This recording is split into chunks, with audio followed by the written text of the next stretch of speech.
మీరు విద్యార్థి దశ నుంచి ఫుల్ టైమ్ కార్యకర్తగా అంటే సిపిఎం పార్టీకి ఫుల్ టైమ్ కార్యకర్తగా ఎప్పుడొచ్చారు? అంటే మిమ్మల్ని ఆ పార్టీ ఎప్పుడు గుర్తించింది? 2012లో 2012లో. 12లో అదే చెప్పే కదా సైకిల్ యాత్ర. అవును. 2011లో తమ్మినేని గారితో పాటు 75 రోజులు సైకిల్ యాత్రలో పాల్గొన్నాం.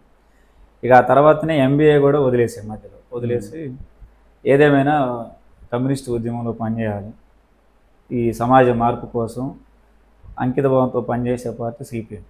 అందులో ఎలాంటి మినహాయింపు లేదు. అందుకని ఈ దోపిడీ వ్యవస్థ నాశనం కావాలంటే ఎంతో కొంత సిపిఎం పార్టీలో పనిచేస్తేనే ప్రజలకు మనం న్యాయం చేయగలుగుతామని చెప్పి భావించాను. అప్పుడే మా దాంట్లో సిపిఎం పార్టీలు డైరెక్ట్గా తీసుకోవడం ఉండదు. పార్టీకి లెటర్ పెట్టాలి, పూర్తికాలం కార్యకర్తగా నేను కొనసాగుతానని లెటర్ పెడితే అప్పుడు 2012లో పార్టీ నన్ను పూర్తికాలం కార్యకర్తగా కొనసాగించింది. అప్పుడే ఖమ్మం వెళ్ళిపోయా. 2012లోనే ఖమ్మం వెళ్ళిపోయా. ఎస్ఎఫ్ఐ ఉమ్మడి ఖమ్మం జిల్లా అధ్యక్షుడిగా పనిచేయడం కోసం ఖమ్మం వెళ్ళా. 16 వరకు ఖమ్మంలో ఉన్నా. అంటే మీరు 11 ఇయర్స్ గ్యాప్లో జిల్లా అధ్యక్షుడు అయిపోయారు. అంటే మీ ప్రస్థానం స్టార్ట్ అయిన 2005లో స్టార్ట్ అయింది, 2012లో జిల్లా అధ్యక్షుడు ఉమ్మడి ఖమ్మం. 11లో గ్రేట్. 11 ఇయర్స్. 14లో జిల్లా సెక్రటరీ. ఓకే. 2014. అంటే ఇప్పుడు ఇవన్నీ చూస్తూ ఉంటే మీ ఫ్యామిలీ బ్యాక్గ్రౌండ్లో ఎవరు పొలిటికల్గా లేరు, అంటే మీ పెదనాన్నగారు తప్ప. అంటే ఇన్ని ఉద్యమాలు చేస్తూ జైలుకి వెళ్తూ ఇన్ని చేస్తూ ఉంటే మీ మదర్ అండ్ ఫాదర్ ఏం అంటే బాధపడి ఎందుకు మనకి ఇవన్నీ వద్దు వదిలేసే అని చెప్పి అనలేదా? ఉంది. అమ్మ కొంత మొదట్లో బాధపడింది. తెలియక నేను ఇంట్లో చెప్పేవాడిని. కాలేజీకి వెళ్ళిన తర్వాత ఎస్ఎఫ్ఐ మీటింగ్కి వెళ్ళా ఒకసారి. ఓకే. ఎస్ఎఫ్ఐ మీటింగ్కి వెళ్ళిన తర్వాత ఇంటికి వెళ్ళి మా అమ్మతో చెప్పాను, ఈరోజు ఒక పూట కాలేజీకి వెళ్ళా, రెండో పూట ఏదో ఎస్ఎఫ్ఐ మీటింగ్ అట, ఆ మీటింగ్ జరిగితే వెళ్ళినా అని చెప్పాను. ఎస్ఎఫ్ఐ మీటింగ్ ఏందో మా అమ్మకు తెలియదు కదా అసలు ఎస్ఎఫ్ఐ అంటే ఏందో. ఎవరు వచ్చారు ఏంటి అని అంటే పేరు చెప్పా, కాసాని ఐలయ్య గారు వచ్చారని చెప్పాను. వెంటనే భయపడింది మా అమ్మ. అదేంటి కాసాని ఐలయ్య అంటే ఎర్రజెండా పార్టీ కదా, నువ్వు ఆ మీటింగ్ ఎందుకు పోయినావు అన్నది. ఎందుకమ్మా అంటే అది ఎర్రజెండా పార్టీ కదా, నువ్వు అట్లా పోతున్నావు, చదువుకోకుండా చదువు ఆగం చేసుకుని కానీ ఎందుకు అని చెప్పింది. లేదు వాళ్ళు చెప్పారు, ఎస్ఎఫ్ఐ వేరు పార్టీ వేరు అని చెప్పారు. విద్యార్థుల సమస్యల కోసం పనిచేయడం కోసం ఎస్ఎఫ్ఐ, మనలాంటి పేద విద్యార్థుల కోసం పనిచేస్తే ఎస్ఎఫ్ఐ, ఆ విషయాలే చెప్పారు తప్ప మీరు సిపిఎంలోకి రండి అని అట్లాంటివి ఏం చెప్పలేదని చెప్పి మా అమ్మ చెప్పాను. కొంత మొదట్లో ఇబ్బంది పడింది, నువ్వు చదువుకోవాలి ఉద్యోగం చేయాలి అని చెప్పి చెప్పాను. ఓకే. వాస్తవానికి కుటుంబ పరిస్థితులు బాగలేక మధ్యలో బ్రేక్ అయ్యాయి ఎస్ఎఫ్ఐలో. ఒక 1 మంత్ కూడా బయటకు వచ్చేసి పని చేసుకుందామని వచ్చిన బయటికి. ఫెర్టిలైజర్ షాప్కి వెళ్ళిపోయా పని చేయడానికి. వెళ్ళిన తర్వాత అప్పుడు ఐలయ్య గారు అన్నవరు ప్రతిని గారు మా ఇంటికి వచ్చి మా అమ్మతోటి మాట్లాడి ఐలయ్య గారు ఒకటే మాట చెప్పారు, అమ్మ నీ బిడ్డను నాకు ఇవ్వమ్మా అని అడిగారు మా అమ్మ. ఒక రకంగా ఏడ్చుకుంటూనే మా అమ్మ, మీలాంటి గొప్ప నాయకులు మా ఇంటికి రావడమే ఇది, మీరు వచ్చి అడిగితే కాదన్న తీసుకెళ్ళండి అని చెప్పి అప్పుడు నన్ను కూడా మందలించింది. నువ్వు ఇన్ని రోజులు ఇంతకాలం తిరిగి సడన్గా బంద్ చేస్తే ఎట్లా? మా అమ్మలో కూడా చైతన్యం వచ్చింది. నువ్వు సడన్గా బంద్ చేస్తే ఎట్లా? వాళ్ళేమో నువ్వే నాయకుడు అంటున్నారు, మరి ఆ నాయకుడికి అయ్యేంత వరకు నువ్వెందుకు ఆ రాజకీయాల్లో తిరగాలని చెప్పింది. కొంత మొదట బాధపడ్డప్పటికి ఇప్పుడు క్రమంగా అలవాటు చేసుకున్నాను. ఎందుకంటే వాస్తవానికి మా ఊరికే నేను సరిగ్గా తెలియదు, మా ఊర్లో చాలామందికి నేను తెలియదు. అలాంటిది ఇప్పుడు సిపిఎం పార్టీలోకి వచ్చిన తర్వాత అన్ని పోరాటాలు అందరూ చూస్తున్నారు కదా, అది చూసి మా అమ్మ చాలా గర్వంగా ఫీల్ అయింది. మొదట కాంగ్రెస్ కుటుంబం, నేను సిపిఎంలోకి వచ్చిన తర్వాత మా అమ్మ పార్టీ సభ్యురాలైంది. అంతకుముందు అసలు రాజకీయాలు అంటే తెలియని మా అమ్మ సిపిఎం పార్టీ సభ్యురాలైంది. మా తమ్ముడు పార్టీ సభ్యత్వం తీసుకున్నాడు. అంటే మీరు ఎంతమంది? ఇప్పుడు 5 3 అక్కలు, నేను, తమ్ముడు. అంటే ఇప్పుడు మీ మదర్ అండ్ ఫాదర్ కాకుండా వీళ్ళు కూడా మిమ్మల్ని మందలించలేదా ఆ టైంలో? అదే మందలించారు మొదట్లో కొద్దిగా, ఎందుకురా మనలాంటి వాళ్ళకి ఈ రాజకీయాలు మనకు అవసరమా, పేదోళ్ళు మనం రెక్కాడితే కానీ డొక్కాడదు, మనకెందుకు ఈ అవసరం మనకి అని చెప్పి అట్లా కొంత బాధపడి కూడా ఇంకోటి కూడా ఏంటంటే ఊళ్ళో ప్రచారం కూడా వచ్చింది, మీ వాడు ఎర్రజెండా పార్టీలో తిరుగుతున్నాం, ఆ పోలీసులు ఎప్పుడు చంపేస్తారో కూడా తెలియదు, ఎందుకమ్మా మీ వాడిని అట్లా పంపిస్తున్నాను కూడా కొంత మా అమ్మని భయపెట్టారు. అందువల్ల మా అమ్మ భయపడింది, దానికోసం ఎక్కువ భయపడింది. ఎర్రజెండా అంటే ఆ టైంలో ఉండే కదా, అంటే ఎర్రజెండా పార్టీ వాళ్ళకి అన్నలకి కనెక్షన్ ఉంటుంది అనే ఫీలింగ్ ఉండేది. మీరు ధర్నాలు చేస్తే గుర్రాలతో దొక్కిస్తారట అని అది ఎవరో చెప్పారు మా అమ్మకి. చెప్పేస్తే ఇట్లా ఉంటుందట కదా, అంత భయంగా ఎందుకు, నువ్వు కాలేజీకి వెళ్ళి చదువుకోకుండా ఇవన్నీ నీకు ఎందుకు అని చెప్పేసి కూడా చెప్పింది. క్రమంగా నేను తిరిగేది జనరల్గా కొద్దిగా నా సమాజంలో కొంత నాకు వచ్చే గుర్తింపును చూసి కూడా మాకున్న పేదరికం, మా అమ్మ లోపల ఉన్న ఆవేదన, వీటన్నిటినీ వదిలేసి కొంత నాకు తోడ్పాటు ఇచ్చింది, ఆ రకంగా ఎంకరేజ్ చేసింది. అంటే ఇప్పుడు మీరు ఫుల్ టైం పార్టీలోకి వచ్చేసాక అంటే మీరు అంటే సిపిఎం పార్టీ అంటే పేదల పక్షాన్ని నిలబడే పార్టీ. అంటే భూమి లేని వాళ్ళకి భూ పోరాటం, ఇంకా వాళ్ళకి ఏదైనా సమస్య ఉందంటే ఆ సమస్య, అంటే అధికారం ఉన్నా లేకపోయినా కూడా ప్రజల పక్షాన నిలబడే పార్టీ కమ్యూనిస్ట్ పార్టీ. మీరు ఫుల్ టైం కార్యకర్తగా వచ్చాక మీరు చేసిన పోరాటాలు ఏంటి?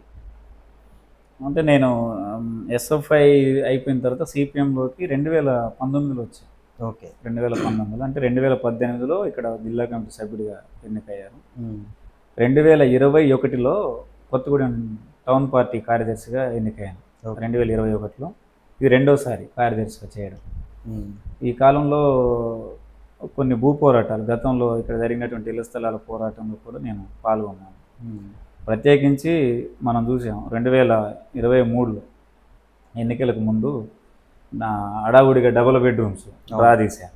రాత్రిపూట కౌన్సిలర్లు, ఎంఆర్ఓలు వీళ్ళంతా కుమ్మక్కయ్యి మొండిగోడలు పూర్తిగానే డబుల్ బెడ్రూమ్లకి డ్రా తీశారు. ఆ సభలోనే కొత్తగూడెం క్లబ్లో డబుల్ బెడ్రూమ్ డ్రా తీస్తుంటే దాన్ని అడ్డుకున్నాం. అర్హులైన పేదలకే డబుల్ బెడ్రూమ్స్ ఇవ్వాలి, ఉన్న వాళ్ళకే ఇచ్చారు కాబట్టి ఇది అవినీతితో కూడుకున్న డ్రా తప్ప ఇది కాదు. వార్డు సభలు నిర్వహించి లబ్ధిదారులను ఎంపిక చేయాలంటే వెంటనే ఆ పోరాటంలోనే ఎంఆర్ఓని ట్రాన్స్ఫర్ చేయించారు. ఆ డబుల్ బెడ్రూమ్ అనర్హులకు కేటాయించిన ఇల్లు కూడా రద్దు చేశారు. రద్దు చేసి తర్వాత ఎన్నికలు వచ్చినాయి. అదొకటి, ఆ ఇళ్ల స్థలాల పోరాటం ఒకటి చేశాము. తర్వాత పాత కొత్తగూడెము, ప్రగతి నగర్ ఏరియాలో కొన్ని రోడ్ల కోసం కూడా పోరాటం చేశాం. పాత కొత్తగూడెంలో అంతర్గత రోడ్లు ఏర్పాటు చేయాలని నాటి నిరసన తెలియజేసాం. ఓకే. ఆ సంవత్సరమే రోడ్లు శాంక్షన్ అయినాయి. ఇప్పుడు సిపిఎం అంటేనే ఇళ్ళ స్థలాల పోరాటం. అంటే ఇప్పుడు ప్రజెంట్ మనకి కొత్తగా మీరు ఇలాంటి ఇళ్ల స్థలాల పోరాటాలు ప్రారంభించే అవకాశాలు ఉన్నాయా? ఉంది, ఆల్రెడీ ఇప్పుడు పోరాటం నడుస్తుంది. సుంచుపల్లి మండలం వెంకటేశ్వర కాలనీలో ఓకే 450 మందికి అక్కడ గుడిసెలు వేయించింది. అది ఇళ్ల స్థలాల పోరాటం కొనసాగుతుంది. ఆ పోరాటం ఆ 450 మందికి ఇళ్ల స్థలాలు దక్కే వరకు పోరాటం చేస్తాం. ఓకే. ఆ పోరాటం కొనసాగుతుంది. గతంలో ఇక్కడ జరిగిన ఇళ్ల స్థలాల పోరాటం స్ఫూర్తితోటే దాన్ని ప్రారంభించాం. అంటే అదంతా గవర్నమెంట్ ల్యాండా లేకపోతే వేరే ఎవరైనా? అంటే గతంలో కొద్దిమంది దళారులు 60 ఎకరాల పట్టా భూమిలో 4000 మందితో గుడిసెలు వేయించారు. ఓకే. పాపం చాలామంది అమాయకులు అయిన గిరిజనులు, మిగతా ఎస్సీ ఎస్టీ వాళ్ళందరూ కూడా వచ్చి వేసుకున్నారు. ఆ పట్టా భూమి అతను పట్టా తీసుకొని కోర్టు నుంచి ప్రొటెక్షన్ ఆర్డర్ తెచ్చుకున్నాడు. ఓకే. పాపం అక్కడ నుంచి దాదాపు మూడేళ్ల వరకు అక్కడ ఉన్న వాళ్ళు అర్ధాంతరంగా వెళ్ళిపోవాల్సి వచ్చింది. ఆ సమయంలోనే కొద్దిమంది సిపిఎం పార్టీని ఆశ్రయించారు. ఓకే. సిపిఎం అయితేనే మనకి ఇళ్ల స్థలాలు వస్తాయని చెప్పిన తర్వాత అప్పుడు ఆ జనాన్ని వేసుకొని మేము ఎంఆర్ ఆఫీస్ ముందు కూర్చున్నాం. ఇక్కడ పట్టా భూమి జోలికి మేము వెళ్ళాం, కానీ ఇక్కడ గవర్నమెంట్ భూమి 20 ఎకరాలు ఉంది. ఆ 20 ఎకరాల భూమి ఏంటో మీరు తేల్చండి, ఆ రైతు పట్టా భూమి నుంచి మేము లేచిపోతాం అని చెప్పారు. ఓకే. ఆ పోరాట ఫలితంగానే గవర్నమెంట్ వచ్చి ఇగో ఇక్కడ 20 ఎకరాల స్థలం ఉందని చెప్పి వెంకటేశ్వర కాలనీలో వచ్చి ఉంచారు. ఓకే. అప్పుడు ఆ 60 ఎకరాల నుంచి వెకేట్ చేసి గవర్నమెంట్ ల్యాండ్ 20 ఎకరాల భూమిలో మేము గుడిసెలు వేయించాం. ఆ సందర్భంగానే చాలామంది వెళ్ళిపోయారు. ఇక 450 మంది ఉన్నారు. వాళ్ళతోటి పోరాటం కొనసాగుతుంది. భవిష్యత్తులో వాళ్ళకి ఇళ్ల స్థలాలు దక్కేంత వరకు పోరాటం ఖచ్చితంగా కొనసాగిస్తాం. అందులో ఎలాంటి మినహాయింపు లేదు. ఓకే. అంటే ఇప్పుడు సిపిఎం పార్టీ అంటే ప్రజల పక్షాన అనునిత్యం నిలబడుతుంది. మరి ప్రజలు ఎందుకు ఒక ప్రతినిధిగా ఎన్నుకోలేకపోతున్నారు? ఎక్కడుందంటారు ఫాల్ట్? అంటే అసలు ఎన్నుకోవట్లేదు అనేది కూడా లేదు.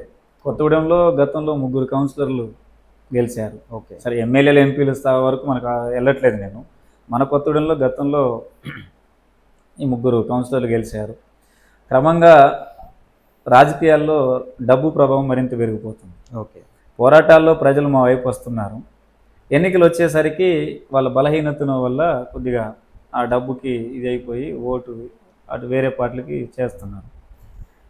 కాకపోతే అది కూడా ప్రజల్ని నిందించడం కాదు, ప్రజల్ని ఆ రకంగా డబ్బు రాజకీయాలను ఓడించే చైతన్యం ప్రజల్లో తీసుకురావడంలో కొంత మా వైపు నుంచే బలహీనత ఉందనేది భావిస్తున్నాను. పోరాటాల్లో వచ్చిన ప్రజల్ని వాళ్ళకి రాజకీయ చైతన్యం కల్పించి ఇప్పుడున్న ఏ బూర్జో పార్టీల వల్ల కూడా మీకు ఇళ్ళ స్థలాలు, రేషన్ కార్డు, పెన్షన్, మొత్తం ఉపాధి అవకాశాలు ఇవి రావు. కేవలం కమ్యూనిస్టు పార్టీ అధికారంలోకి వస్తేనే ఇది జరుగుతుందని చెప్పడంలో కూడా కొంత మా వైఫల్యం ఉంది. కాకపోతే అట్లా కమ్యూనిస్టు పార్టీ ప్రజాప్రతినిధులు రావడానికి కూడా భౌతిక పరిస్థితులు సహకరించాలి. ఓకే. భౌతిక పరిస్థితులు కూడా ఇప్పుడు అంత అననుకూలంగా ఉన్నాయి. అందువల్ల ప్రజల్లో కూడా ఒక భావన వచ్చేసింది, కమ్యూనిస్టు పార్టీలు మనం ఓటేసినా ఏగిపోయినా మనతోటే ఉంటారు, అవును, కాబట్టి మన వైపునే పోరాటం చేస్తారు, కాబట్టి వాళ్ళు గెలిచినా ఓడినా ప్రజలతోనే ఉంటున్నారు కదా, ఉంటామని చెప్తున్నారు కదా, అవును, అందుకని గెలిచినా ఓడినా జనంతోటే ఉంటారనే ఒక భావన కూడా జనంలోకి వచ్చేసి. కానీ ఆ భావనని తీసేసేటట్టుగా మీ చర్యలు ఏమన్నా ఉంటే బాగుండేమో. అంటే మీకు అధికారం లేకపోతేనే ఇంతగానం చేస్తున్నారు ప్రజల కోసం. అధికారం ఉంటే మేము ఇంకా చేయగలము, మాకు అధికారం ఇవ్వండి అనే కోణంలో మీరు వాళ్ళ మైండ్ డైవర్ట్ ఎందుకు చేయలేకపోతున్నారు? వాస్తవానికి కమ్యూనిస్టు పార్టీ ఎప్పుడు కూడా ఎన్నికలు, ఓట్లు, సీట్లు ఆధారంగా మా పని ఉంటుంది. ఎన్నికలు వచ్చినప్పుడు వాటి కోసం ఆలోచిస్తాం. ఎన్నికల్ని మేము ఎలా ఉపయోగించుకుంటాం అంటే అది ఒక పోరాట సాధనంగానే ఉపయోగించుకుంటాం. మా పోరాటంలో భాగంగానే ఎన్నికలు ఉపయోగిస్తాం తప్ప ఎన్నికల కోసం మేము పోరాటం చేయం. ఎన్నికలు వచ్చినప్పుడు ప్రజలు ఓటేసి మమ్మల్ని గెలిపిస్తే సర్వీస్ చేస్తాం, ఓటేయలేకపోతే వాళ్ళ తరపున పోరాటం చేస్తాం. అయితే మాకు ఓటేసే చైతన్యం కల్పించడంలో ఇందాక నేను చెప్పే కదా, మా వైపు నుంచే కొంత ఆ బలహీనత అనేది ఉంది, దాన్ని సరి చేసుకోవాలి. ఈ క్యాంపెయిన్ చేస్తున్నాం. మీరు అన్నట్టుగా మీరు ఓట్లు, సీట్లు లేకుండానే మీరు పోరాటం చేస్తున్నారు, అదే మీ చేతికి ఒక పదవి వస్తే మరింత పోరాటం చేస్తున్నారంటే ప్రజలకు కూడా మేము అదే అప్పీల్ చేస్తున్నాం. ఓకే, పోరాడేవాడికి మీరు ఒక ఆయుధం, మీ తరపున ఒక యుద్ధం చేస్తున్నాం, యుద్ధం చేసేవాడికి ఆ పదవి అనే ఒక ఆయుధాన్ని ఇస్తే మరింత మీ తరపున పోరాడడానికి అవకాశం ఉంటుంది. అందుకని కమ్యూనిస్టు పార్టీలో మీరు ఇచ్చేటువంటి పదవులు కూడా ప్రజలు ఓటేసి గెలిపించి ఇచ్చే పదవులు కూడా అవి అలంకారం కోసం కాదు, వాటిని కూడా ప్రజల పోరాట సాధనాలుగానే ఉపయోగించుకుంటామనే ఒక వాయిస్ని ప్రజల్లోకి తీసుకెళ్తున్నాం. ఇందులో ఒక మైనస్ ఏంటంటే మా వాయిస్ అంతగా జనంలోకి పోవట్లేదు, కొద్దిగా ప్రజలు కూడా ఇటువైపు ఇప్పుడు చూడట్లేదు. కానీ ఖచ్చితంగా భవిష్యత్తులో కమ్యూనిస్టు పార్టీల వైపు జనం చూస్తారు, అవకాశం ఉంటుంది. ఖచ్చితంగా మేము కూడా రాజకీయాల్లో రాణించే అవకాశాలు. అంటే ఇప్పుడు జనాలు అనుకునేది కమ్యూనిస్ట్ పార్టీ కూడా కమర్షియల్గా మారిపోయింది. ఒక సమస్య చెప్తే ఆ సమస్య మీద కమర్షియల్గా ఆలోచిస్తుంది అనేది వినికిడి. ఇది ఇందులో ఎంతవరకు వాస్తవం ఉందంటారు? అది అవాస్తవం. ఇప్పుడు సమస్య ఉంది, సమస్యని కమర్షియల్ ధోరణితోటి చూడడం అంటే ఆ సమస్య ఏంటంటే, ఇప్పుడు నాకు సమస్య ఉంది, మీరు ఒక నాయకుడు, నేను ఆ సమస్యను మీ దగ్గరికి ఎక్స్ప్లెయిన్ చేసుకుంటే దాన్ని మీరు మీ టైం వెచ్చించుతున్నారు కాబట్టి ఆ టైంకి మీరు కమర్షియల్గా ఆలోచించి చేస్తారు అనేది ఒక ప్రజల్లో భావన కలుగుతుంది. అంటే ఇప్పుడు వేరే అదర్ పార్టీస్ తీసుకోండి, అట్లనే ఉంది, కమ్యూనిస్ట్ కూడా అట్లనే అయిపోయింది అనే భావనతో జనాలు ఉన్నారు. అది నిజమంటారా? బేసిక్గా ఇప్పుడు మీరు అడిగిన ప్రశ్నకి అది ప్రజల భావన కాదు అనేది నా అభిప్రాయం. ఓకే, ఎవరైనా కమ్యూనిస్టు విమర్శకులు, కమ్యూనిస్టు పార్టీని ద్వేషించే వాళ్ళు చేసే విమర్శ అది తప్ప ప్రజల్లో ఆ భావన లేదు. ఇందాక నేను చెప్పాను కదా, ప్రజల్లో ఆ భావన ఉంటే ఆ సమస్య ఉన్నప్పుడు మా దగ్గరకు రారు. మిగతా పార్టీలు వీళ్ళు ఒకటి అనే అది వచ్చినప్పుడు పోరాటాల్లో మా వైపు జనం రారు. అవును, మా మీద నమ్మకం ఉంది కాబట్టే ఇప్పటికీ పోరాటాల్లో మా వైపు వస్తున్నారు ప్రజలు. అనేక ప్రజా సంఘాల్లో చేసేటువంటి పోరాటాలు కూడా జనం మా వైపు వస్తున్నారంటే మా మీద నమ్మకం ఉంది కాబట్టే వస్తున్నారు. వీళ్ళు కమర్షియల్గా ఆలోచించే వాళ్ళు కాదు, పేదల తరపున నిజాయితీగా పోరాడేవాళ్ళు అనే నమ్మకం ఇప్పటికీ ప్రజల్లో ఉంది కాబట్టే మేము పోరాటానికి పిలిస్తే ఇందాక నేను చెప్పే కొమరంభీం కాలనీ ఎర్ర జెండా అయితేనే మనకి ఇంటి స్థలం వచ్చింది, మిగతా వాళ్ళు మనల్ని మోసం చేశారు అంటే ఒక నమ్మకం ఉండబట్టే కదా మా దగ్గర. జనాల్లో ఆ భావన లేదు అనట్లేను, దాంతో పాటుగా ఇది కూడా పెరుగుకుంటూ వస్తుంది. కమర్షియల్ అనేది అంటే ఇప్పుడు అందరూ చేస్తున్నారు, అందరూ కమ్యూనిస్టులు అంతలో ఉన్నారు అనేది కాదు, కొందరి వల్ల అలా అవుతుంది అనేది. అలాంటి ఆలోచనలు ఒక వ్యక్తిలోనో ఒకళ్ళిద్దరిలోనో వస్తే పార్టీ దాన్ని ఉపేక్షించదు. ఖచ్చితంగా అలాంటి వాళ్ళని మందలిస్తాం, సరి చేసుకునే ప్రయత్నం చేస్తాం, వాళ్ళు సరికాకపోతే పక్కన పెట్టేస్తాం, అంతే తప్ప పార్టీ అనేది ప్రజల కోసం పనిచేసే పార్టీ. చాలామంది పేదలు వస్తారు, అసలు ఆ కమర్షియల్ అనే ఆ యాస్పెక్ట్కే అవకాశం లేదు పార్టీలో. ఎందుకంటే ఈ పార్టీని నిర్మించడంలో ఎంతోమంది ప్రాణత్యాగాలు చేశారు, ప్రజల కోసం వేల కోట్ల ఆస్తులను కూడా, భూముల్ని ప్రజల కోసం దానం చేశారు. అట్లాంటి పార్టీని వారసులుగా ఉన్న మేము ఆ వారసత్వాన్ని ముందుకు తీసుకెళ్ళి ప్రజలకు ఉపయోగపడే పద్ధతిలో పోరాటం చేయాలి తప్ప, మాకంటే ముందు తరం పనిచేసినటువంటి నాయకులకి చెడు పేరు తెచ్చే పద్ధతిలో మా పని ఉండదు. భవిష్యత్తులో కూడా అది కొనసాగిస్తాం. అంటే ప్రజల కోసం ఇంతగానో మీరు ఆలోచిస్తూ, ఇన్ని పోరాటాలు చేస్తూ, గూడు లేని వాళ్ళ కోసం మీరు పోరాటాలు చేస్తూ, ఇవన్నీ చేస్తున్నారు కదా. ఇప్పుడు ప్రజెంట్ స్థానిక ఎన్నికలు వచ్చే క్రమం, ఇందులో ప్రజలు మిమ్మల్ని ఎంతవరకు భుజాన్ని ఎత్తుకుంటారు అనుకుంటున్నారు? ప్రజలు ఎంతవరకు భుజాన్ని ఎత్తుకుంటారనే జ్యోతిష్యం ఇప్పుడు నేను చెప్పలేను. ఎన్నికలు వచ్చినప్పుడు ప్రజలు మమ్మల్ని ఆదరించి ఓట్లేస్తారనే నమ్మకం అయితే ఉంది. ఎందుకంటే ఈ మధ్యకాలంలో జరిగినటువంటి పోరాటాలు కూడా, ప్రత్యేకించి స్థానిక సమస్యలు, ఒక వార్డుల్లో ఉన్నటువంటి సమస్యలు, మంచినీళ్ళు కావచ్చు, డ్రైనేజ్ కావచ్చు, కరెంటు, ఇట్లాంటి సమస్యలు, ఇళ్ల స్థలాలు, ప్రత్యేకించి డబుల్ బెడ్రూమ్ లబ్ధిదారులు ఎంపిక చేశారు తప్ప ఇప్పటివరకు ఇవ్వలేదు. పాత కొత్తూరులో 803 మందికి ఖాళీ ఫ్లాట్లు పంపిణీ చేశారు. వాటికి మౌలిక సదుపాయాలు ఇంకెవరు కల్పించలేదు. ఇట్లాంటి పోరాటాలు మేము చేస్తున్నాం. కాబట్టి ఈ పోరాటాలు ప్రజల కోసం చేస్తున్నాం కాబట్టి ప్రజలు ఆదరించి ఓట్లు వేస్తే ఖచ్చితంగా గెలుస్తాం. ఓకే, అందులో ఏం లేదు, ఆదరిస్తారనే నమ్మకం కూడా ఉంది. రాబోయే కార్పొరేషన్, మన కొత్తగూడెం కార్పొరేషన్ అభివృద్ధి చెందింది. కార్పొరేషన్లో సిపిఎం ప్రాతినిధ్యం ఉండేలాగా మా భవిష్యత్తు కార్యాచరణ అనేది ఉంటుంది. ఓకే. అంటే ఇప్పుడు మనకి మీరు అన్నట్టుగా, మీరు ఎప్పుడైతే ఎస్ఎఫ్ఐలో ప్రస్థానం చేశారో, అంటే 2005, ఆ టైంలో ఉన్న రాజకీయాలకి ప్రజెంట్ 2025లో ఉన్న రాజకీయాలకి చాలా మార్పు వచ్చింది. సిపిఎం పార్టీలో చైతన్యం వచ్చిందంటారా అప్పటి రాజకీయాలకి ఇప్పటి రాజకీయాలకి? రాజకీయాల్లో మార్పులు సహజం. ఎప్పటికప్పుడు రాజకీయాల్లో జరుగుతున్నటువంటి పరిణామాలు, మార్పులు, వీటి మీద పార్టీ ఒక అంచనా వేస్తుంది. ప్రస్తుత రాజకీయాలు ఏంటి, ఇంతకుముందున్న రాజకీయాలు ఏంటి, అంచనా అనేది పార్టీకి ఉంది. మారుతున్న రాజకీయాలకు అనుగుణంగా మేము ఎత్తుగడలు మార్చుకుంటాం, కానీ మా విధానాన్ని మాత్రం మార్చుకుంటాం. ఎత్తుగడలు మార్చుకుంటాం తప్ప మా విధానాన్ని మేము మార్చుకోం. విధానానికి అనుగుణంగానే మా ఎత్తుగడలు అనేది ఉంటాయి. ఎట్లాగైనా అధికారంలోకి రావాలి, అవసరమైతే డబ్బులు పంచైనా రావాలనే ఆలోచన మాకు ఉండదు. ప్రజలు స్వచ్ఛందంగా మమ్మల్ని ఆదరించి ఓట్లేస్తే గెలుస్తాం. అంతే తప్ప ప్రజల ద్వారా ఓట్లు లబ్ధి పొందడం కోసం మాయ మాటలు చెప్పి జిమ్మిక్కులు చేసి, అంటే ఇప్పుడు వచ్చే ఎన్నికల్లో వ్యూహాత్మకంగా మేము ఏం చేయమని మీ ఇంటెన్షన్? వ్యూహాత్మకంగా చేస్తాం. వ్యూహాత్మకంగా చేయడం అని అంటే ఎత్తులు జిత్తులు పైరవీలు చేసి గెలవాల్సిన అవసరం మాకు లేదు. ఒకటే కాన్సెప్ట్, ప్రజలు ఆదరించి ఆశీర్వదించి ఓట్లేస్తే గెలవడం కోసం ప్రయత్నం చేస్తాం తప్ప ఆ గెలుపు కోసం అడ్డదారులు మాత్రం తొక్కం. ఆ గెలుపు కోసం అడ్డదారులు తొక్కం. ప్రజలనే నమ్ముకున్నాం, ప్రజలు ఓట్లేస్తారనే నమ్మకంతో పార్టీ పనిచేస్తుంది. అంతే. ప్రజలు ఓట్లేస్తే గెలిపిస్తే ప్రజాప్రతినిధిగా వాళ్ళ కోసం సర్వీస్ చేస్తాం. అట్లని మిగతా నాయకుల్లాగా గెలిపిస్తే సర్వీస్ చేస్తాం, ఓడిస్తే ఇంట్లో కూర్చుంటాం అనే సిద్ధాంతం మాది కాదు. ప్రజలు గెలిపిస్తే వాళ్ళ తరపున ఒక ఆయుధంగా పనిచేస్తాం, ఓడించినా వాళ్ళ తరపున పోరాటం చేస్తాం. అంతే తప్ప ఖచ్చితంగా గెలవాలి, ఆ గెలవడం కోసం ఎన్ని అడ్డదారులను తొక్కాలనే విధానం అయితే సిపిఎం పార్టీకి లేదు. మీరు ఇందాక మాటల్లో చెప్పారు, కాసాని ఐలయ్య గారు మా ఇంటికి వచ్చారు, నన్ను అడిగారు. అంటే కాసాని ఐలయ్య గారు అంటేనే భూ పోరాటాలు, పేదల పక్షం నిలబడ్డ నాయకుడు. అంటే మీరు అతని వారసత్వం అనుకోవచ్చు. అంటే అతని వారసత్వాన్ని మీరు కాపాడుకుంటారా, లేకపోతే?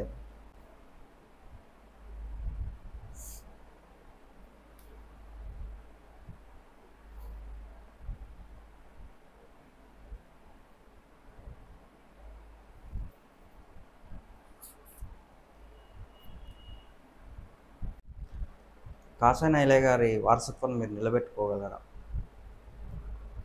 ఐలయ్య గారు అంటే నాకు స్ఫూర్తి. ఖచ్చితంగా ఆయన బాటలో పయనిస్తూ ఆ వారసత్వాన్ని కొనసాగిస్తాను. నిలబెట్టుకునే దానికోసం ప్రయత్నం కాదు, ఖచ్చితంగా అదే పనిలో ఉంటాను. ఎర్రజెండా నీడలోనే పనిచేస్తాను. అంటే ఇప్పుడు మీరు పార్టీకి ఫుల్ టైం వర్క్ చేస్తున్నారు.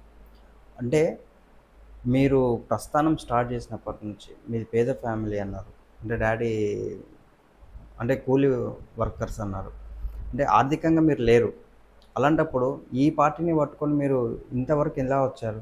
అంటే ప్రజెంట్ ఆర్థిక సమస్య ఉన్నప్పుడు పార్టీ నుంచి అయితే మీకు ఏం రాదు, మరి దాన్ని ఎట్లా మీరు గెటన్ అయ్యేవాళ్ళు? అంటే వాస్తవానికి ఆర్థిక ఇబ్బందులు ఉన్నాయి. ఉన్నా కానీ నా పార్టీ కమ్యూనిస్ట్ పార్టీ సిద్ధాంత బలమే నన్ను నిలబెట్టింది.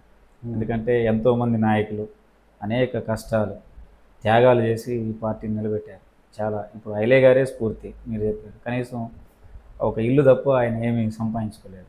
కాబట్టి ఆ స్ఫూర్తితోటే ఉండాలి, పార్టీ సిద్ధాంత బలంతో మనం నడవాలి. డబ్బు అనేది వాళ్ళు ఉంటుంది, రేపు పోతుంది, ఇది కాదు. ప్రజల కోసం పనిచేసేటువంటి విధానంతో ఉండాలని అనుకున్నాను. కానీ ఎప్పుడూ అట్లా వెళ్ళాలి, నాకెందుకు ఈ కష్టాలు అనే ఫీలింగ్ రాలేదు. ఉన్నమాట వాస్తవం. ఇప్పుడు నేను కిరాయి ఇంట్లోనే ఉంటున్నాను. ఓకే, కిరాయి ఇంట్లోనే ఉంటున్నాను, సొంత ఇల్లు కూడా లేదు. ఇంటి దగ్గర అమ్మ వాళ్ళకు ఉంది. అయితే పార్టీ కూడా ఏంటంటే అసలు రావని కాదు, సిపిఎం మిగతా రాజకీయ పార్టీలకు లేని ఒక విధానం సిపిఎం పార్టీలో ఉంటుంది. ఫుల్ టైం కార్యకర్తలుగా పనిచేసే వాళ్ళకి అలవెన్స్ పార్టీ ఇస్తుంది. అంటే ఒక సాధారణ పౌరుడు ఎలాగైతే జీవించడానికి అవసరమైన అలవెన్స్ ఉంటుందో ఆ అలవెన్స్ తోటి కుటుంబం గడవడానికి. ఎందుకంటే విప్లవమే వృత్తిగా పూర్తికాలం కార్యకర్తగా పనిచేస్తున్నాం కాబట్టి కుటుంబం గడవడం కోసం ఆ రకమైన ఆర్థిక సహాయం పార్టీ నెల నెల అలవెన్స్ రూపంలో ఇస్తుంది. సరే, అవి సకాలంలో రాకపోయినా ఉన్నంతలో ఫ్యామిలీ గెటిన్ అవ్వడానికి ఇది ఉంటుంది. కొంత మా మిస్సెస్ ప్రైవేట్ కాలేజ్లో వర్క్ చేస్తాయి అకౌంటెంట్గా. కొంత ఆమెకు వచ్చే దాంతో ఫ్యామిలీని నడిపిస్తారు. ఏదో గొప్పగా జీవించాలి, లగ్జరీ లైఫ్ అనుభవించాలనే ఆలోచన ఇప్పటివరకు ఏ రోజు రాలే. అయితే ఇప్పుడు రాను రాజకీయాలలో చాలా మార్పు వచ్చేసింది. నిజాయితీగా మీరు, అంటే ఈ క్వశ్చన్ అడుగుతున్నాను కాదండి, నిజాయితీగా మీరు ఎంతవరకు ఉండగలరు రాజకీయంలో? జనాల పక్షాన నిజాయితీగా మీరు ఎంతవరకు ఉండగలరు? నిజాయితీగా ఎంతవరకు ఉండగలరు అనేది ఒక ప్రశ్న ఆశాస్పదంగానే ఉంది. నిజాయితీగా ఉండాలని ఈ పార్టీలోకి వచ్చాను. చనిపోయేంత వరకు నిజాయితీగానే ఉంటాను, అందులో ఎలాంటి సందేహం లేదు. అంతే. నా పార్టీ నాకు ఇచ్చిన ఒక గొప్ప సిద్ధాంత బలం అది. కాబట్టి పనిచేసే క్రమంలో ఇప్పుడు తప్పులు వేరు, పొరపాట్లు వేరు. ఏమన్నా పొరపాటు జరిగితే వాటిని సరి చేసుకుని పోవటం తప్ప నిజాయితీని తాకట్టు పెట్టేంత ఇది ఆ స్థాయికి దిగజారే పని ఎప్పటికీ చేయను అసలు. లైఫ్ లాంగ్ అలాగే పార్టీ బాటలనే పయనిస్తాను. మారుతున్న కాలాన్ని బట్టి రాజకీయాలు మారాయి, నాయకులు మారారు, ప్రజలు కూడా నాయకులకు తగ్గట్టుగా మారారు. కానీ సిపిఎం పార్టీ నాయకులు ఎందుకు మారలేకపోతున్నారు? అంటే అది ఏ విధమైన మార్పు? అంటే ఇప్పుడు ప్రజెంట్ ఒకప్పుడు ఏదైనా చెప్పాలి అంటే పాంప్లెట్ రూపంలోనో, పోస్టర్ రూపంలోనో, లేకపోతే కడపత్రం రూపంలోనో ఎట్లనో వచ్చేది. ఈరోజు అలా లేదు. ఒక వాట్సాప్లో మెసేజా లేకపోతే పోస్టా ఏదో వస్తుంది. అంటే సోషల్ మీడియాని మీరు ఎందుకు వాడుకోలేకపోతున్నారు? అంటే సోషల్ మీడియాని వాడుకోవడం అనేది ఇప్పుడు ఒక ముఖ్యమైన సాధనం. ఎందుకంటే ఇప్పుడు ఉన్న ప్రచారానికి సోషల్ మీడియా ఒక సాధనంగా ఉపయోగపడుతుంది. అంత మాత్రాన కరపత్రము, ఆ పోస్టర్ వీటిని కూడా తీసిపడేయలేము. అయితే సోషల్ మీడియాని కూడా గతం కంటే ఇప్పుడు బాగా ఉపయోగిస్తున్నాం. స్థానిక సమస్యలు, ఆ సమస్యల మీద అధికారులు స్పందించడానికి అవసరమైన వీడియోలు, ఫోటోలు ఇవి తీసి అధికారులకు పంపించడం, మా పార్టీ విధానాన్ని ప్రజల్లోకి తీసుకెళ్లడం కోసం సోషల్ మీడియాని గతం కంటే ఇప్పుడు బాగా వినియోగిస్తున్నాం. అయినా సరే మీరు అన్నట్టుగా ఇంకా ఉపయోగించుకోవాల్సిన స్థాయిలో ఇంకా ఉపయోగించుకోలేకపోతున్నా, కొంత బలహీనత ఉంది. దానికి కావాల్సిన నెట్వర్క్, ఆ టీం ఇదంతా ఏర్పాటు చేయాల్సి ఉంది. ఆ కృషి అనేది ఖచ్చితంగా కొనసాగిస్తాం. సోషల్ మీడియాలో కొనసాగుతున్న కృషి సరిపోవట్లేదు. అంటే ఇప్పుడు ఏం చేయని వాళ్ళు సోషల్ మీడియాలో డప్పులు కొట్టుకుంటాం.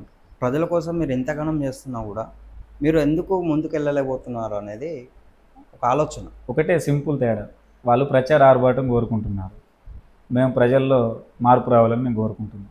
అందుకని కేవలం ఒక డిజిటల్ మీడియాలో ఒక వార్త పెడితే అదేదో అద్భుతం అయిపోయి మారిపోయినట్టుగా మేము భావించాం. ప్రజలతో ప్రత్యక్షంగా మమేకమై ప్రజల్ని పోరాటాల్లో కదిలించి వాళ్ళని పోరాటాల్లో భాగస్వామ్యం చేసి సమస్య మీద వాళ్ళని తీసుకొస్తే అప్పుడు మారుతుంది అనే నమ్మకం మాకు ఉంటుంది. అంటే ఇప్పుడు అట్లని సోషల్ మీడియాని తీసేయట్లే, ఆ పోరాటాన్ని కూడా సోషల్ మీడియాలో చిత్రీకరించే పని మేము చేస్తాం. అంటే ఇప్పుడు కంప్యూటర్ యుగం ఇది. ఈ కంప్యూటర్ యుగంలో జనాలు మీరు అనుకున్నట్టుగా మారి వాళ్ళ ఆ ప్రభావం వస్తుంది అనుకుంటారా? ఖచ్చితంగా. ఇప్పుడు మనకంటే ఎక్కువ ఇన్ఫర్మేషన్ టెక్నాలజీలో బాగా అభివృద్ధి చెందిన దేశాల్లో కూడా ఇవాళ ప్రజల తిరుగుబాటు వచ్చింది. ఇప్పుడు అమెరికా ప్రపంచంలోనే అతిపెద్ద ఆర్థిక వ్యవస్థ కలిగిన దేశం, అవును, గొప్ప పెద్ద పెట్టుబడిదారి దేశం అమెరికా. అలాంటి అమెరికాలోనే ఈ నెలలో ప్రజలంతా రోడ్ల మీదకి వచ్చి ర్యాలీ చేస్తున్నారు. ప్రభుత్వానికి వ్యతిరేకంగా నిరసన తెలియజేస్తున్నారు. ఏంటి అక్కడ ట్రంప్ ఇతర దేశాల మీద ఏదైతే సుంకాలు వేస్తున్నారో, ట్యాక్స్ వేస్తున్నారో, అమెరికా తీసుకున్న విధానం ఇతర దేశాల మీద ట్యాక్స్ వేయడం అనేది అమెరికా తీసుకున్న విధానం అమెరికాకే నష్టం అని అక్కడ ప్రజలు రోడ్డు మీదకి వచ్చారు. అంటే ఎందుకు వచ్చారు? అక్కడ కూడా మనకంటే ఎక్కువ టెక్నాలజీ డెవలప్ అయింది, అయినా ప్రజలు రోడ్ల మీదకి రాక తప్పలేదు. పాలస్తీనాలో ఇజ్రాయిల్ పాలస్తీనా మీద జరుగుతున్న మారణ హోమానికి వ్యతిరేకంగా పాలస్తీనా ప్రజలు రోడ్ల మీదకి వచ్చారు. నేపాల్లో చూశాను. నేపాల్లో కూడా కరోనా టైంలో ప్రజలు అక్కడ కనీసం తినడానికి తిండి కూడా ఇవ్వలేని స్థితిలో అక్కడ ఉన్నటువంటి గవర్నమెంట్ చేస్తే, అధ్యక్ష భవనాన్ని ముట్టడించడానికి ప్రజలు దేశవ్యాప్తంగా తరలిస్తే ఆ అధ్యక్షుడే పారిపోయారు. అవును, ప్రజల చైతన్యం ఆ అధ్యక్షుడినే పారిపోయేలాగా చేసింది. ఆ తర్వాత ఏమైంది? నేపాల్లో కమ్యూనిస్ట్ పార్టీ అంటే ఇప్పుడు అధికారంలోకి వచ్చింది. అన్ని ఆ దేశాలలో అలా ఉంది. మన దగ్గర అలాంటి ప్రభావం వస్తుందని మీరు అనుకుంటున్నారు? మార్పు అనే దానికి ఏది అతీతం కాదు. ఖచ్చితంగా వ్యవస్థలో మార్పు అనేది వస్తుంది. ఆ మార్పు మన దగ్గర ఒకలాగా ఉండొచ్చు, అమెరికాలో ఒకలాగా ఉండొచ్చు, కానీ మార్పు అనేది అనివార్యం. ఆ మార్పు కూడా ఏ దేశంలోనైనా ఖచ్చితంగా అక్కడ ఉన్నటువంటి పాలక ప్రభుత్వాలు ప్రజలకు వ్యతిరేకంగా పనిచేస్తే తిరుగుబాటు అనేది క్రమంగా వస్తుంది, ఎక్కడైనా వస్తుంది. మన దేశంలో కూడా వచ్చింది. మన నాటి జాతీయోద్యమ పోరాటం కావచ్చు, బ్రిటిష్ వాళ్ళకి వ్యతిరేకంగా తెలంగాణ సాయుధ రైతాంగ పోరాటం కావచ్చు. అట్లా ప్రజలు ఫస్ట్ ఏంటంటే ప్రజల్లో చైతన్యం రావాలంటే ఈ వ్యవస్థ మీద వాళ్ళకు ఒక కసి రావాలి. ఓకే, ఇప్పుడున్న బూర్జువా పాలక ప్రభుత్వాలు ఏమాత్రం మా జీవితాన్ని మార్చలేవు, ఈ ప్రభుత్వాలు ఉండడం అనేది సరైనది కాదు అనే భావన ప్రజల్లోకి రావాలి. ఆ ప్రజల్లోకి వచ్చినప్పుడు ఆటోమేటిక్గా ప్రజలు పోరాటంలోకి వస్తారు. కాకపోతే కమ్యూనిస్ట్ పార్టీగా మేము ప్రజలకి ఇప్పుడున్న ప్రభుత్వాలు అవలంబించే విధానాలు ఏది ప్రజలకు ఉపయోగపడుతుంది, ఏది వాళ్ళ ప్రయోజనాల కోసం చేస్తున్న విధానాన్ని మేము స్పష్టంగా ప్రజలకు చెప్పగలగాలి. అవును, ప్రజలకి చెప్పగలిగితే ఇది మోసపూరితమైన వైఖరి. ఇప్పుడు డబుల్ బెడ్రూమ్ ఇల్లు చెప్పారు నేను. అవును, ఇగో ఇది ప్రజలకు నష్టం. కొద్దిమంది కౌన్సిలర్లు, ప్రభుత్వ అధికారులు కుమ్మక్కై లంచాలు తీసుకొని డ్రా తీశారని చెప్పి ఆ విధానం ప్రజలకి చెప్పగలగాలి. అవును, అట్లా చెప్పగలిగితే ఆటోమేటిక్గా ప్రజలు పోరాటంలోకి వస్తారు. మొన్న ఏప్రిల్ నెలలో పెద్ద మంచి ఎండాకాలం, మంచినీళ్ళు లేక మన కొత్తగూడెం ప్రజలు చాలా ఇబ్బందులు పడ్డారు. ఆ మంచినీళ్ళు లేని సమయంలో మేము పోరాటంలో పిలుస్తూ వచ్చారు. దాదాపు 200 మంది వచ్చి మున్సిపల్ ఆఫీస్ ముందు ధర్నా చేశారు. ఎండలో సైతం కూడా ధర్నా చేశారు. అంటే మేము తీసుకునే సమస్య అది ప్రజల్ని ప్రభావితం చేయగలిగితే ఖచ్చితంగా ప్రజలు పోరాటంలోకి వస్తారు. ప్రజలు పోరాటంలోకి వస్తారు. సెల్ ఫోన్ ఉంది కదా, దీంట్లోనే ప్రపంచం చూద్దామనే ఆలోచనతో ఏముండదు. వాళ్ళు బాధించే సమస్య, ఆ బాధించే సమస్యను మేము పట్టుకోగలిగి ఇగో మాతో వస్తే ఈ సమస్యకు మేము పరిష్కార మార్గం చూపించగలుగుతాం అనే ఒక నమ్మకం ప్రజలకు మేము కల్పిస్తే ఖచ్చితంగా ప్రజలు పోరాటంలోకి వస్తారు. ఆ ఆశ కూడా ఉంది. భవిష్యత్తులో మన కొత్తగూడెంలో, ప్రత్యేకించి మన కొత్తగూడెం పట్టణంలో ఈ మధ్యకాలంలో సిపిఎం పార్టీగా అన్ని బస్తీలు తిరిగి సమస్యలు తెలుసుకుంటున్నాం. ఈ సమస్యల మీద ప్రజలను కదిలించి ఒక పెద్ద పోరాటం తీసుకొస్తాం. ఖచ్చితంగా ప్రజల స్పందన కూడా ఉంటుందని ఆశిస్తున్నాం. ఓకే, చూశారు కదండి, లిక్కీ బాలరాజు గారు వారు చేసే పోరాటాల నుంచి ప్రజల్లో మార్పు వస్తుందని ఆశిస్తున్నారు. అతను కష్టంలో ఉన్నప్పుడు జెండా బట్టి కష్టంలో ఉన్నవారికి వెన్నుదండుగా ఉండి కడవరకు వారి కోసం పోరాడుతున్నానని చెప్పి అతను వ్యక్తం చేశారు. చివరి వరకు ఎర్రజెండా బాటలోనే నడుస్తానని వివరించారు. ఇయాల్టితో ఈ ఎపిసోడ్ సమాప్తం. రేపు మరో గెస్ట్తో మళ్ళీ కలుద్దాం. నమస్కారం.